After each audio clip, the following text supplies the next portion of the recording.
Hi guys, welcome back to my channel. Derwin here. Today we're going to be reacting to this YouTuber, a 19-year-old. His name is Biaheza, and he's buying his second property. Wow. So let's see what he's got to say. Title is Buying My Second Property at 19. So let's begin. In this video, we're going to be going over my now second real estate venture, which is this fixer-upper that I'm standing in front of here. Just bought it last week, got the keys for yesterday. We're going to be going over the whole entire deal, all the numbers exactly. First of all, this guy looks so young, and I'm so super excited for him. He's only 19 years old. I mean, he's bought this is going to be his second property. From the look at it, he looks very excited himself. The property itself, there's a photo here, looks like it's a fixer-upper, and I think that's the perfect way to start your first property. A lot of people call this the wedge property. So I'm guessing, without going too far, is he's buying a property that he's going to add value to, right? Maybe he bought it with cash if he had all the cash to buy the property, or he's financing. Whatever he's doing, I'm guessing he's basically buying a fixer-upper. He's going to get some money, fix it up, and then maybe refinance it, take out the money he put in, and maybe rent it out and keep it as a rental. So that's what I'm guessing. Let's see if that's what he's actually going to do. How much I paid for it, how much the estimated renovations are going to cost me, how much I can charge for it in rent, the location, the story behind it, literally everything. But first, let's start off with a little tour of the place. Okay, so my channel is not a full-on real estate channel, so if you're watching this video and are not at all familiar with what a rental property is. Okay, so wow, he has 500,000 subscribers plus. It looks like he's like a big YouTuber. And I think it's great that he's actually putting his money, his earnings, whatever he's making from maybe YouTube or whatever business that he has, and he's investing in real estate. So I think that is the best way to do it. I mean, real estate is always, in my opinion, obviously I sell real estate, but I think real estate is going to be something that you could definitely build wealth with. There's always going to be scarcity in real estate unless you're in some small town out in the boons somewhere.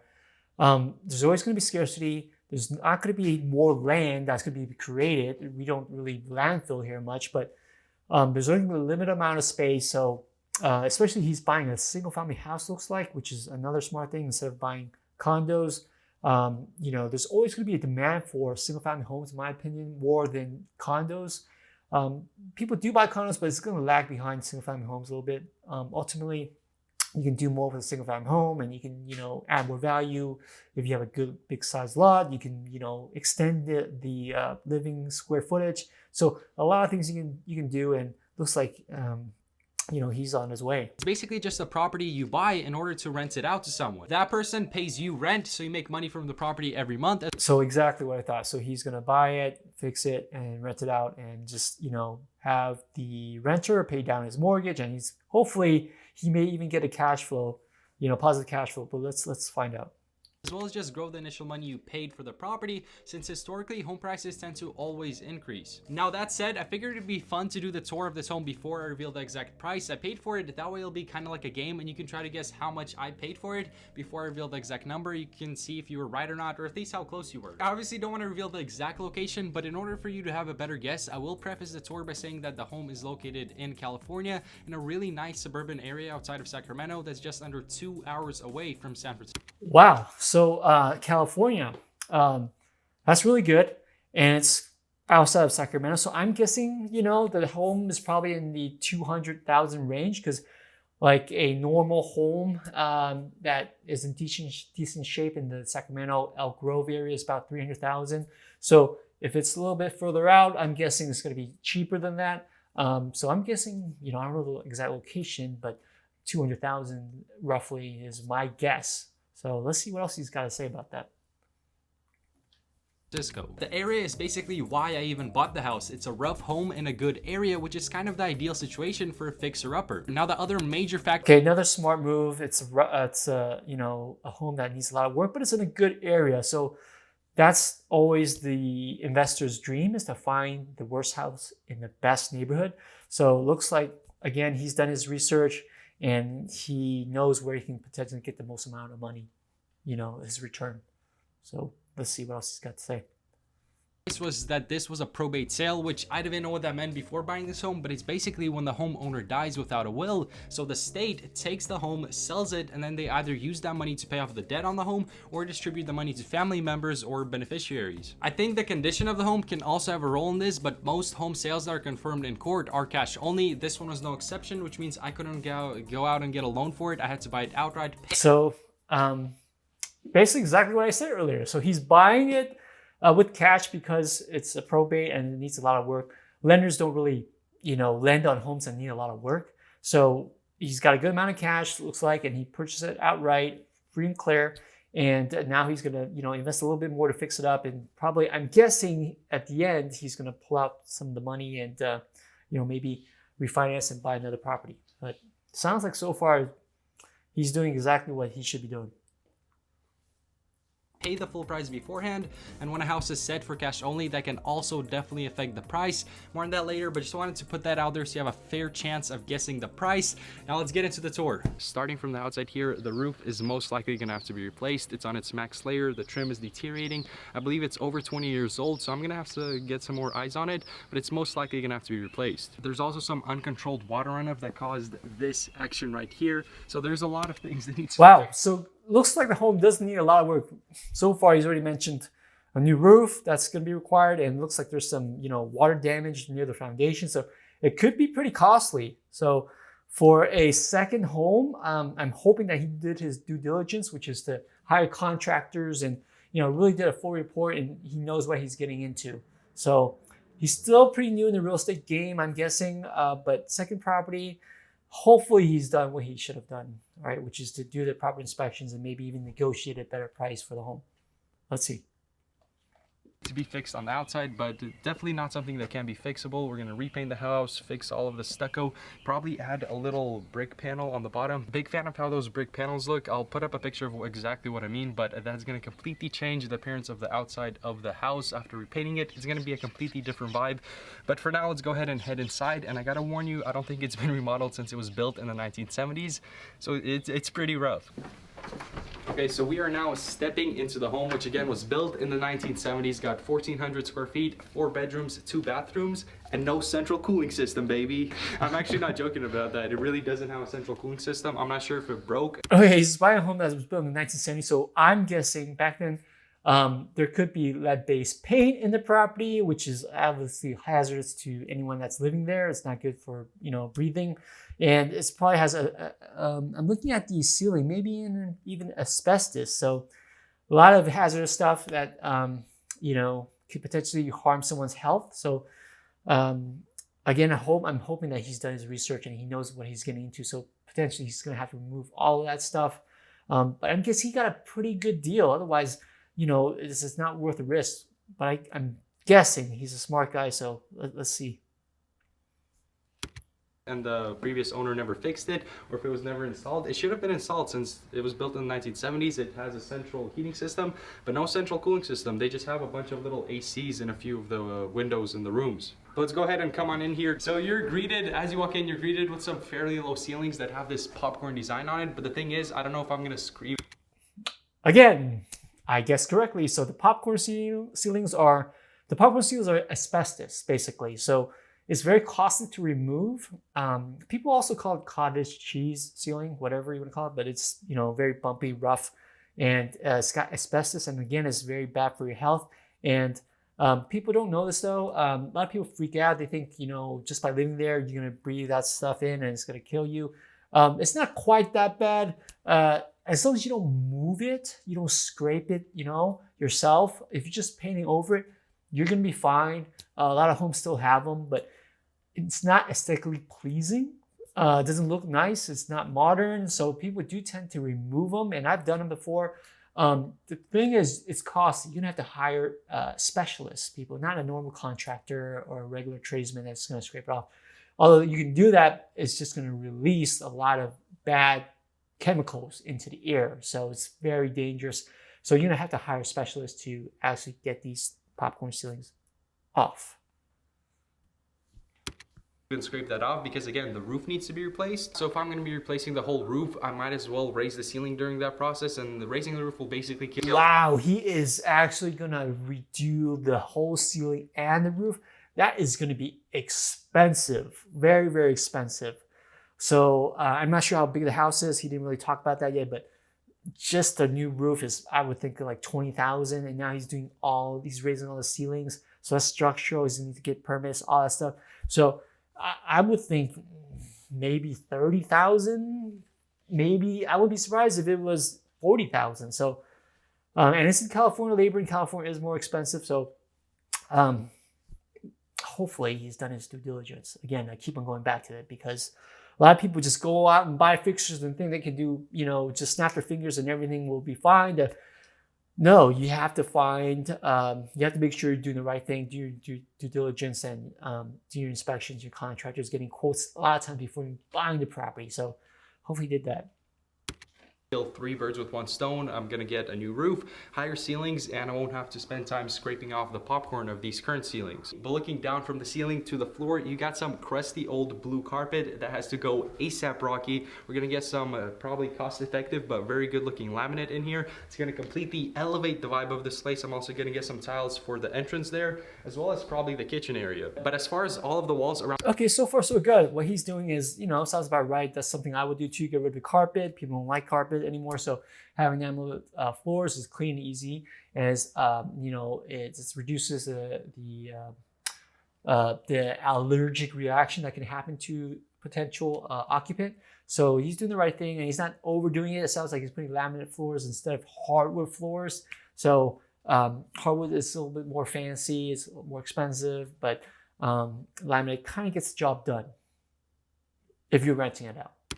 On this place, they are in pristine condition. There are some elderly people living here, so they weren't bouncing off the walls or anything like that. That's gonna make repainting the interior a lot easier since I won't have to do any patching. I can just go ahead and paint. But while we're talking about walls, I think I'm gonna change the layout of the walls in this home because it's currently a little awkward. I don't have a concrete plan in place just yet because I'm gonna have to have some experts take a look at the home, maybe some engineers, tell me which walls are load bearing or not. But I believe this one right here is not load bearing. Again, I'm gonna confirm it with some experts, but so far I'm pretty impressed with the kid. He kind of knows what he's talking about. He has a good vision. Something that I would do too. One thing I would have done is I would have already asked the contractor, asked maybe even an architect, designer, whoever to come in to kind of give me a rough idea of what they can do. So that's what I would have done. But hey. It's not, I want to take this wall out so it'll be a more open layout as you walk in through the front door here. But moving on, let's go ahead and head over to the kitchen and dining area through this space walkway here. This kitchen and dining area really gives away the age of this place. I mean, look at this wallpaper. It looks like it's straight from the 70s. That balloon over there is from the open house, which I believe was only like a week ago, which is kind of crazy. But this whole dining area is fairly spacious. I feel like you can get a table in here to fit 6 people. The major thing I want to get done here is remove all of this, whatever this flooring is called, and get some tile in here. I think that's going to completely change. And that flooring is called linoleum. There we go. I haven't seen that in houses often anymore, so I kind of forgot.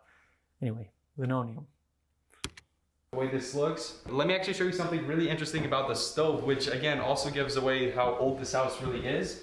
As far as this whole entire kitchen goes, I'm gonna take the whole thing out. I recently found out about an industry secret where people won't actually put in any top cabinets. Instead, they'll put in a cool looking background or backsplash, hang some rustic looking light bulbs, and it looks so nice. But not only is it gonna look really good with the backsplash and the raised ceilings and the light bulbs hanging down, it's also gonna be cost effective because I won't have to pay for top cabinets. I mean, the tenant walks in, they see this kitchen over here, the way it's gonna look like in the future, they're gonna wanna pay top dollar for the rent. Now, as far as this whole hanging thing over here, I'm not even really sure what this is. I mean, I get it, it's cabinets, but usually they'll have the stove here and the vent. They don't have that, so I'm probably gonna remove this whole entire section hanging from here. Yeah, he's pretty much redoing the whole house, basically. He's changing the floor plan, he's changing all the cabinetry. He might even be moving plumbing around, certainly electrical. So it's going to be a costly job. So I'm still very, interested to find out how much he paid for the house, because ultimately that will determine whether or not you're going to make money on the house. Okay. I don't care if you're going to spend $200,000 on the house to renovate. if you only bought it for 50,000, right? So you're only 250 in. This is just an example. And if it's worth 400, hey, you're making money. So let's see what happens. This area, I'm probably going to put in a nice looking granite counter as well as back here. And I actually might make this kitchen wrap around this way. Again, there's so many possibilities. I don't have a concrete plan in place just yet. But I do want to make the kitchen look really nice and almost like a selling point to this whole house, because you're going to be able to see it right when you walk in through the door. But that's enough about that. Let's go ahead and check out the rest of the house, all of the bedrooms and whatnot. And while I'm walking over there, I'm going to give you guys some time to go ahead and smash that like and subscribe button. So feel free to turn your phone vertically, scroll down, and just smash that like button. Okay, I'll smash your like button. All right. Hopefully you can smash my like button too. So over here we got the first bedroom, and remember this is a 1,400 square foot house with 4 bedrooms, so the bedrooms are fairly small. It's kind of dark, so I don't know if you'll be able to see anything, but here's how it looks like. Here I am for size comparison. Wow, the rooms are small. 1,400 for a 4-bedroom house is very small. Typically I want to say for 1,400, maybe 2 bedrooms is going to look or feel roomy. 3 bedrooms max, but 1,400 for 4 bedrooms, it's pretty small. And purposes. Is that weird? I feel like that's kind of weird. The windows, very interesting. I guess technically they are dual pane, but if you want to zoom in, the 2 panes are so far from each other, so I am going to replace all of the windows in this home. I'm going to move over to this side because you probably can't see me in front of the window, but I'm going to enlarge this window here as well as the window in the room over, because it looks very unproportional with these slim windows from the outside. But the brick panel I was talking about earlier and a larger window is going to make this house look so much more proportional. Wow, see, again, more work he's adding to it. So he's not just replacing the window, he's enlarging the whole window. So that means he's going to break down stucco or whatever sidings outside, and he has to reframe the whole window. Okay, so again, pretty costly. And a lot nicer from both inside and outside. But now let's move on to the other bedrooms. So here we got the second bedroom. This is also the one that's facing to the road, to the front. This is the window that I wanted to enlarge as well. Okay, but here Honestly, that's more of a den, an office than a bedroom. we have the third bedroom. Ooh, this one got some nice sunlight going on, but this is actually probably the smallest, so this would be best for an office. But over here you can see the backyard, which we're gonna get into in a second. I wanna show you guys that. But let's go to the 4th bedroom now. So this 4th bedroom is basically the master bedroom. As you can see, it locks away from the outside here, but you open that up, you walk in, you got a bathroom on the side, and then you have the 4th bedroom right here. I mean, I don't know what else to say. It's a bedroom. It's kind of small for a master bedroom though, but let's move on to the bathrooms. This is gonna be the master bed bathroom. It has a walk-in shower. It's also got the toilet and the sink over here. I'm gonna replace this whole thing, make it look so much nicer, but let me show you the second bathroom. One thing about, buying something that's needs a lot of work,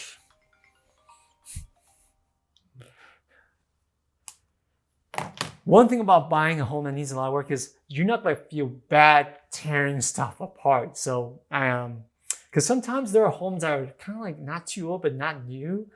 You don't feel right tearing down or breaking stuff that still kind of looks decent. So, that's the beauty of buying something that needs a lot of work.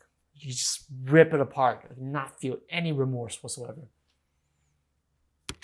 Like on a hill and has a creek right next to it. So this is actually the worst it's gonna look like all year because it's currently winter. In the summer, in the falls, it's gonna have some green leaves, some brown leaves. It's gonna have a killer view. But as you can also probably see, I'm gonna need to fix the fences on this side as well as that side.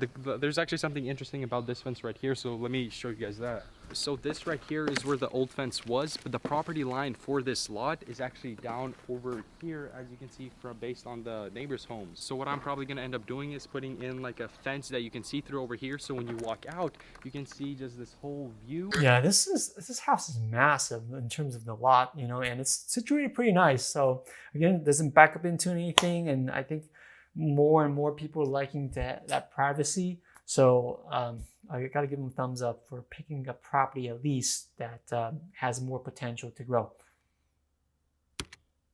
This area is very peaceful, very quiet. There's bike trails all around this neighborhood. There's even I don't know if you can see it on camera, but there's literally a walking / running trail right in your backyard over there. So as you saw from the interior of the home, I really did not buy this property because of the actual home, but rather the lot that it's on. But all of that said, let's now head back to the stew, where I'm gonna go over all of the numbers involved with this purchase, exactly how much I paid for it, how much the estimated renovations are gonna cost me, how much I can rent the property out for. So go ahead and put in your guess. How much do you think I paid for this home while I run back to the stew?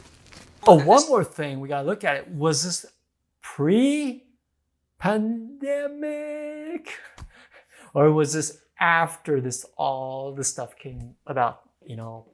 So that can make a difference too, because obviously during the whole lockdown, things weren't moving as fast, and I think prices kind of maybe even dipped a little bit. At least in San Francisco, it did. But outside, people are buying outside of San Francisco now, so it may not have gone down. So all in all, this might be a good investment for him, depending on when he bought it and how much. Okay, so he looked like a house party. Okay, so he bought this. Well, actually, he published this in March 6th. So that was right around when things were hitting the fan. So, and I'm guessing he spent some time to make this video. So I'm guessing he bought this property before everything kind of, went this way. So we'll see. Let's see what his numbers are, okay?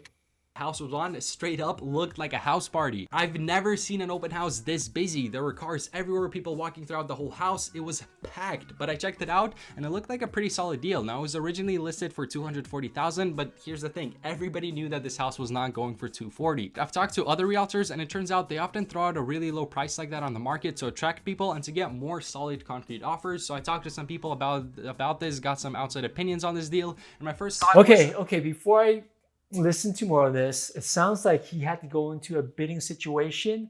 So one thing I forgot to mention is whether or not he bought this home off market or not. If he bought it off market where there was less competition or maybe even no competition, I think he possibly could have got it for under $250,000. But he just told me that there was tons of traffic, and that meant probably there were multiple offers.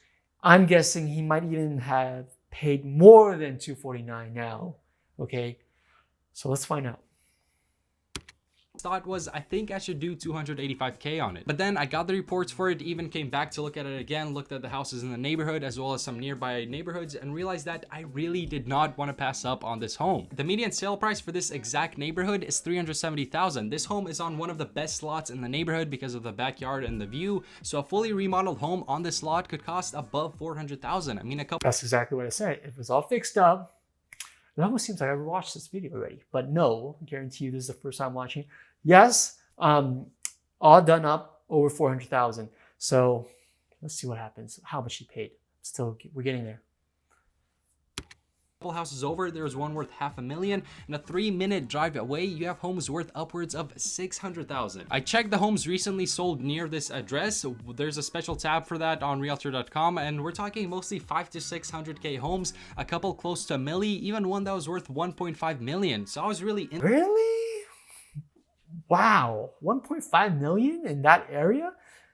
I'm not sure, maybe it must have been a massive house, $1.5 million in an area that are selling, for $400,000 as their median home price.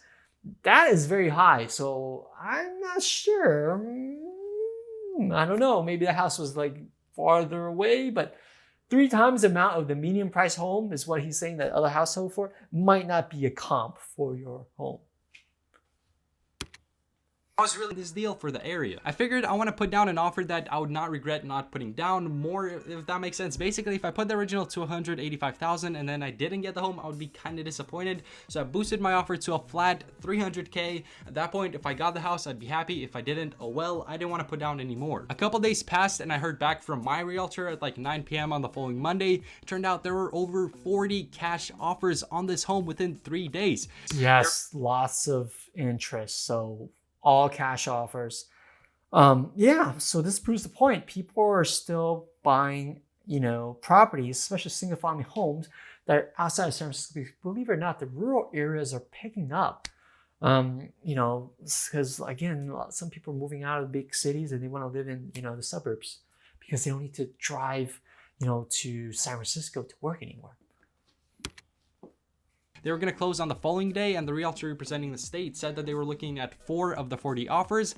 Mine was one of them. I thought about it kind of psychologically, and 300K is a very nice flat even number. So out of the final 4 people, I feel like somebody would be like, okay, I'm going to boost my offer to a flat 300K, and that's the max, the same way I did. So I figure I'll throw in an extra 5 to beat that. Let's make it a 305,000 final offer. And I feel very blessed to say that they accepted it at 305. I'm not sure if this is even true, but the state realtor told mine that they got an offer for 350,000, but it was after the day that they sat down with the state to pick the offers. And given that it was a probate sale and they had to have like a little court session type of thing to pick the offer, they couldn't redo all of that and accept the 350. Again, not sure if that's true, but the seller's realtor. Yeah, I'm not sure if that's true. 350 seems like a bit high, but you know, if he did get it for 305, so if the medium price homes are actually around the 300,000 to 400,000 range or 400 plus, then getting at 305, I think it's an okay deal. It's just not as good as I would hope if I were him, because that home needs a lot of work. Seller's realtor wouldn't really have a motive to lie after I already got the house, so it probably is true, which is kind of crazy since I got the house for 50,000. To respond to what he just said, realtors could kind of fudge the truth a little bit. And even though it's in contract, sometimes the listing agent may want to say that there was another offer that came in after yours was accepted, and it was higher, just to make you feel better. Okay, they do that. Okay, maybe it was just a verbal, maybe it wasn't even a formalized offer, but it was a verbal. Someone said, oh, okay, I can offer you 350. Can you get my offer accepted and have that 305 offer not accepted anymore? So realtors do that sometimes. I know it's a little shady, but they do that so that you as a buyer will feel good about your purchase and therefore will less likely walk away from the purchase. Okay, so keep that in mind.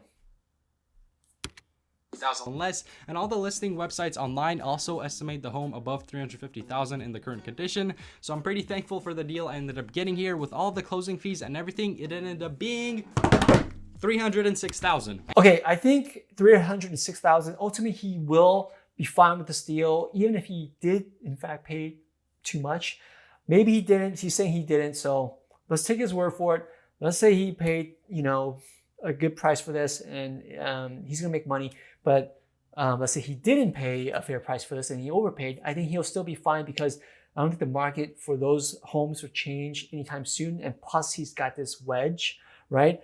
He can fix up the property, and even if once he fixes up the property will be worth 10-20% on. It may be worth 450,000. So even if he paid more, depending on how much he needs to put in to get the property ready, he's going to have some wiggle room. Okay, even if the market goes down or whatever, he doesn't get to get the rents that he wants, he still has some wiggle room. So I don't think he's ever going to lose money on this deal. But personally, maybe I'm greedy, I would look for a deal that's slightly better. To his credit, you can't expect a home run every time. So even if he gets a double or triple for this deal, he'll be all right. So kudos to him. He's young. He's got a lot to learn, obviously, but he has a lot of time to get better at this. So really, and he's putting his money, his assets, and his earnings into something that can passively get him more money every month. So I didn't know as much when I was 19. Let's put it that way. Okay, so definitely kudos to him. All right, guys, so that's my reaction to this video. If you guys like this video, be sure to hit the like button and comment and subscribe. It really helps me a lot as a new YouTuber. So hopefully you like this content. If you want to see more of this or anything, just leave me a comment below. I'd love to answer and interact with anybody who's interested in finding out more about all of the stuff that I talk about: finances, investments, and motivational stuff. All right, thanks. See you guys next time.